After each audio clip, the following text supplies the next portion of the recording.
Assalamualaikum warahmatullahi wabarakatuh. Salam rahayu, rahayu, rahayu. Teman-teman, jumpa lagi dengan Lancaneru di channel yang membahas tentang seni budaya, kehidupan sehari-hari serta wisata, teman-teman. Di video kali ini kita akan membahas lanjutan dari cerita bersejarah tentang Babatan leluhur, teman-teman, yaitu sejarah tentang berdirinya kerajaan Kahuripan. Dalam hal ini adalah perjuangan dari Airlangga, teman-teman. Di video yang lalu kita sudah membicarakan sampai ke Airlangga itu melarikan diri ke daerah Lamongan karena kalah dengan seorang ratu wanita, yaitu Ratu Ladoyong, teman-teman. Ratu yang memiliki tenaga raksasa, ya, melebihi kekuatan laki-laki dan memiliki pasukan wanita yang sangat tangguh sekali, sehingga Airlangga terpaksa melarikan diri menuju ke arah Pataan, Lamongan. Di Pataan, Airlangga ditolong oleh sesepuh ataupun penguasa wilayah Pataan. Teman-teman, sesepuh Pataan yang bernama Dyah Tumambong ini selain sebagai penguasa wilayah juga sebagai pendeta dari kepercayaan Bhairawa Tantra aliran Pangiwa, teman-teman. Sebenarnya kepercayaan yang dianut oleh Dyah Tumambong ini sama dengan Ratu Ladoyong. Cuman dalam hal ini Dyah Tumambong tidak setuju dengan apa yang dilakukan oleh Ratu Ladoyong, teman-teman, karena hal ini bisa mencoreng atau merusak nama baik dari Bhairawa Tantra sendiri. Teman-teman, untuk beberapa lama Airlangga dan pengikutnya itu tinggal di wilayah Padepokan Dyah Tumambong, teman-teman.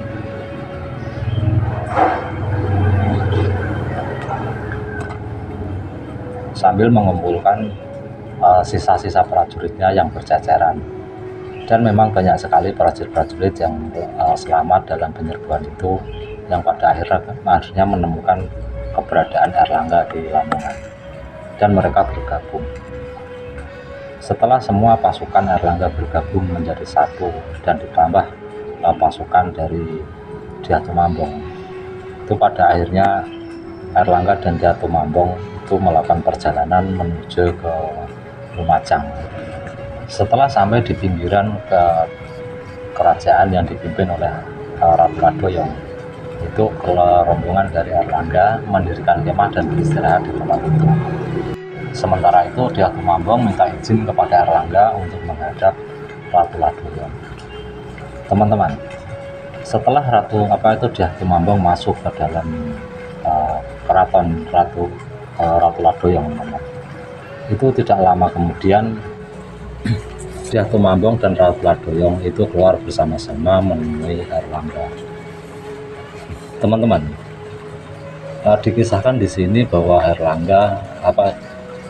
Ratu Ladoyong itu meminta ampun kepada Airlangga dan mengakui salah atas kelancangannya menghancurkan keraton Mas. Dan sebagai ganti penebusan atas kesalahan yang dilakukan oleh Ratu Ladoyong, maka Ratu Ladoyong itu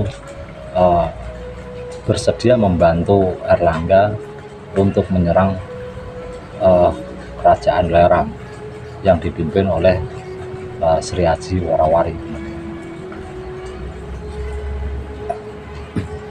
Ternyata Ratu Ladoyong itu juga tidak cocok dengan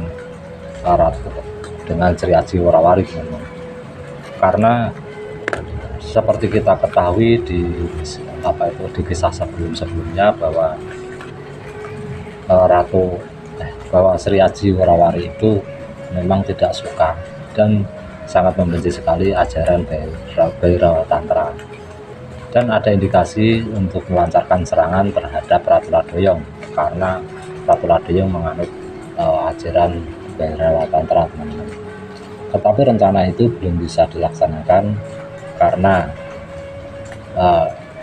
aliansi atau sekutu dari Sri Haji Warawari, yaitu Sriwijaya, itu telah dikalahkan dan runtuh oleh serangan yang dilakukan oleh kerajaan Chola dari India Selatan. Untuk itu Ratu Ladoyong itu merasa perlu sekali untuk membantu Airlangga, karena menurut cerita dari Dyah Tumambong bahwa Airlangga itu adalah pewaris dari Kerajaan Medang, yaitu Dharma Wangsa Teguh. Dan seperti seperti kita ketahui bahwa zaman Dharma Wangsa Teguh lah yang memberikan ruang kepada aliran Bairawatatra untuk berkembang di kawasan Medang, untuk mewujudkan atau berbalas budi terhadap apa yang dilakukan oleh Medang. Maka Ratu Ladoyong itu bersedia mengabdi kepada Airlangga yang merupakan pewaris sah dari Kerajaan Medang. Selanjutnya Airlangga, Dyah Tumambong, dan Ratu Ladoyong itu menyusun rencana untuk melakukan penyerangan terhadap Sri Aji Warawari di daerah Blora, teman-teman. Sebelum berangkat ke Blora, itu Ratu Ladoyong meminta izin kepada Airlangga untuk melakukan upakara puja saji, yaitu upacara persembahan kepada Sang Dewi Durga, teman-teman. Dan Airlangga mengizinkan. Maka setelah upakara puja saji ini dilakukan, maka persiapan untuk keberangkatan tentara gabungan antara Airlangga, Dyah Tumambong, dan Ratu Ladoyong ini pun berangkat menuju ke Lerang untuk menggempur Sri Aji Warawari. Tahun 1032 Masehi itu Airlangga memimpin pasukan menuju ke Lerang, ke daerah Blora saat ini, teman-teman, didukung oleh Dyah Tumambong dan juga pasukan dari Ratu Ladoyong untuk melakukan penyerangan dan juga merebut kembali wilayah kekuasaan Medang yang telah hancur, teman-teman.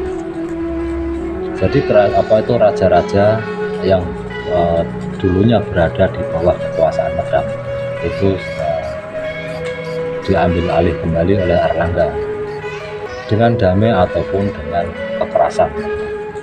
Karena biar bagaimanapun juga Lerang itu merupakan kerajaan bawahan Medang zaman itu.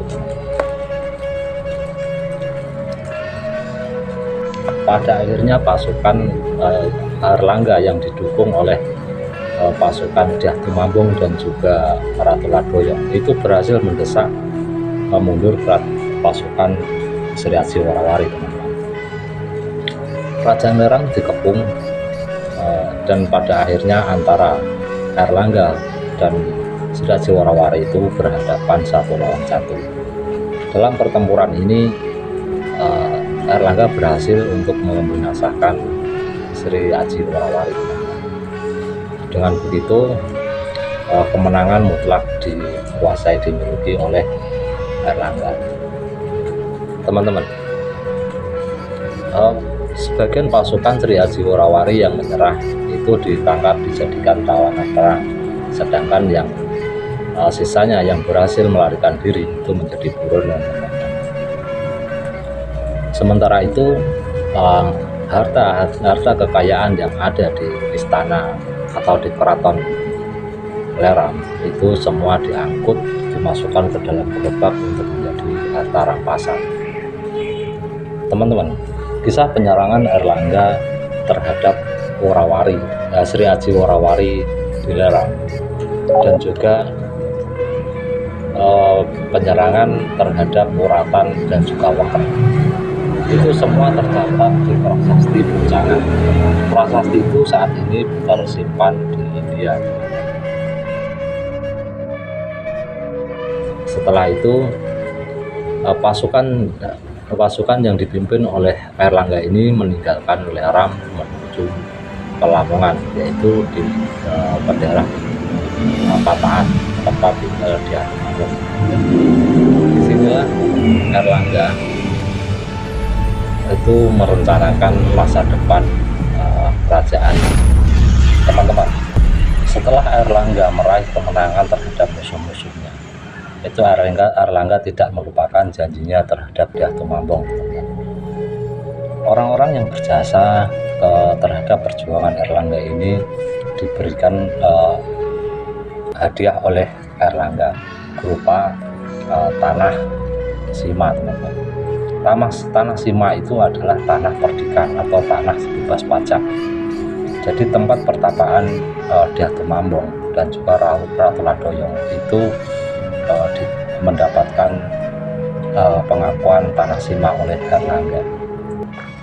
Teman-teman, menurut isi prasasti Kamalagian itu Erlangga tidak mau kembali ke Watan Mas lagi, teman-teman. Kemudian Erlangga membangun keraton baru yang saat ini berada di lokasi Sidoarjo, teman-teman.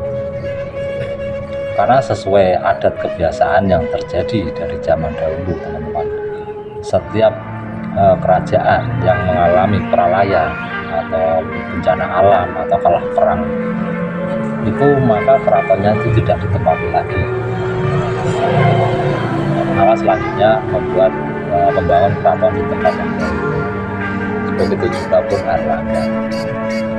Dan nama Medang tidak dipakai lagi untuk menamai keraton atau kerajaan yang dibangun oleh Erlangga. Erlangga menggunakan nama Kahuripan kerajaan barunya ini, teman-teman. Sampai di sini yang bisa saya sampaikan, mudah-mudahan bermanfaat ya, teman-teman. Sampai jumpa di video yang akan datang. Jangan lupa like, share, dan subscribe. Terima kasih. Wassalamualaikum warahmatullahi wabarakatuh. Salam Rahayu.